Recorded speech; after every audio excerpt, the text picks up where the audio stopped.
The center of our storm still off the coast of the Carolinas, but there is no shortage of rainfall currently making its way into the region. You can see on our live radar here, there is a gap in some of the showers up through Lebanon at this hour, but heavier bands of rainfall to the east and west of there. And you can see there's even heavier rainfall to the south of us through Delaware, Maryland, and up through the D.C. metro. And that heavier rainfall will be making its way into our region later on this evening. Currently, we've already gotten over 3/10 of an inch of rainfall at St. Patrick's School in Carlisle, over 2/10 of an inch, over 1/4 of an inch actually at Harrisburg Academy, and just over 1/4 of an inch on our mountain camera in Marysville as well. So the rain is already starting to pick up, and it will continue to pick up over the course of the evening as well. You can see here, heavier rainfall begins to make its way through by the evening hours, and once you're asleep, this thing will really pick up with rain and wind.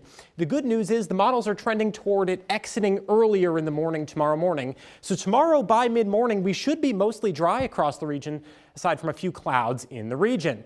So tomorrow, again, rainy in the morning, gusty winds, though, in the afternoon and evening. And with a cold front, those winds are also going to drop off our temperatures quite a bit into the 40s and even 30s overnight as well. By the time we're said and done, I think almost 2 inches of rainfall for the majority of us, less the further west you go, and I think the maximum of rainfall will be further east toward the Philly metro, where they could see upwards of 3 inches of rainfall in some cases. So that's why we do have a flood watch in effect through tomorrow evening for the risk that some of those smaller creeks and streams could be flooding. If we take a look at our creeks right now, Swatara Creek, both in Middletown and in Harper Tavern, is the only location that we think at this point will go above the flood stage, and just above the flood stage at that.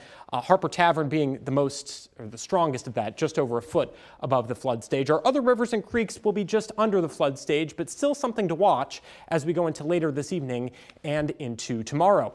You can see the wind begins to pick up tomorrow evening as well. You can see wind gusts tomorrow morning are in the teens and 20s before coming up into the 20s and even 30s as we head into tomorrow evening.